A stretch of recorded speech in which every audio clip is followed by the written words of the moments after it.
देश में संविधान को, लोकतंत्र को जिस तरह कुचला जा रहा है और सब कुछ इवेंट बना दिया गया है, ऐसे वक्त में जमीन से जुड़ करके पहले 4000 किलोमीटर भारत की सड़कों की खाक छानना, कन्याकुमारी से कश्मीर तक, और अब मणिपुर से मुंबई तक, जलते हुए मणिपुर से देश की माया नगरी मुंबई तक पहुंचने की जो जिद है राहुल गांधी को, वो इस देश की आम आबादी पर बहुत गहरा असर डाल रही है। और मैं सौभाग्यशाली हूं कि उस यात्रा का हिस्सा हूं।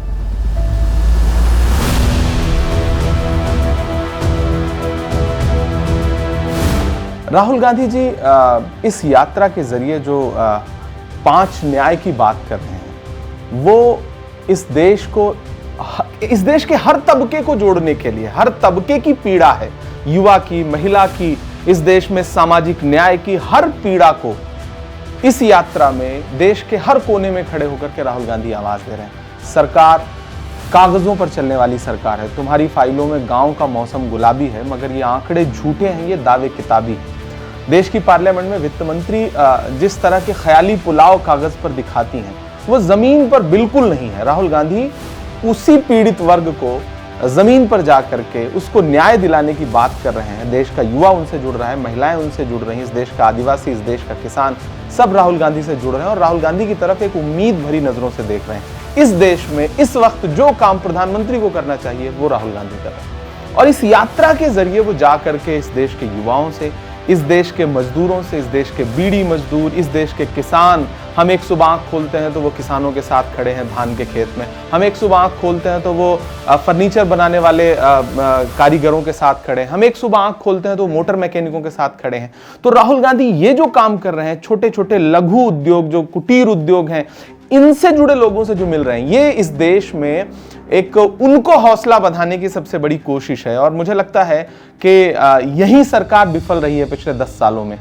उसने चंद उद्योगपतियों को बहुत अमीर कर दिया, अमीर अमीर होता चला गया, गरीब गरीब होता चला गया। राहुल गांधी या कांग्रेस पार्टी की जो सोच रही है कि हम सबके लिए काम करेंगे, हम सबको कोशिश करेंगे कि सबका उद्धार हो,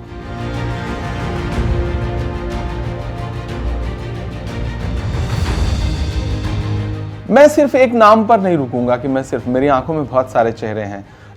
मुझे लगता है कि 9-10 साल नैनी जेल में बिताने वाले पंडित जवाहरलाल नेहरू जी, 11 साल रांची की जेल में बिताने वाले मौलाना आजाद, या फिर इस देश को संविधान देने वाले बाबा साहब अम्बेडकर, अगर इन तीनों को हम जोड़ेंगे तो फिर हमें उस शख्सियत तक चलना पड़ेगा जो उस दौर में यात्राएं लेकर के निकलते थे अंग्रेजों की जालिमाना कोशिशों के खिलाफ।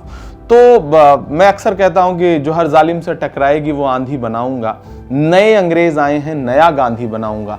तो हमारी आंखें एक नया गांधी देख रही हैं, इस दौर का गांधी देख रही हैं, जो इस दौर की सरकार अंग्रेजों जैसा व्यवहार कर रही है देश की जनता के साथ, उनके खिलाफ यात्रा पर निकला है।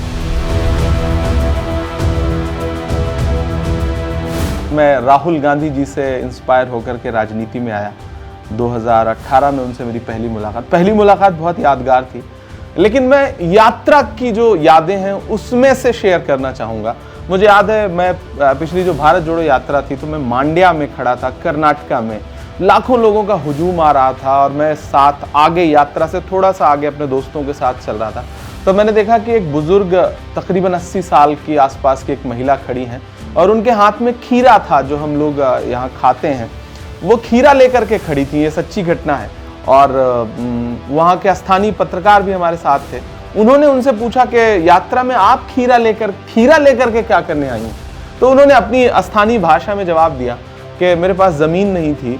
जब इंदिरा गांधी जी ने भूमि सुधार कानून लाया था तो उस समय मुझे एक ज़मीन का टुकड़ा मिला था, ये खीरा उसी ज़मीन में उगा है, तो मैं उनके पोते को इसे तोहफा देने के लिए लेके आई हूँ, प्रेजेंट करने के लिए लेके आई हूँ। तो उनकी आंखों में जो भाव थे गांधी परिवार के प्रति, इंदिरा गांधी जी के प्रति, मेरी देखिए मेरे रोंगटे खड़े हो गए ये बात बताते हुए, मैं जब भी इस किस्से को याद करता हूँ। तो ऐसे ऐसे एक्सपीरियंस हमने देखे हैं राहुल गांधी जी से जुड़े हुए इस यात्रा के दौरान।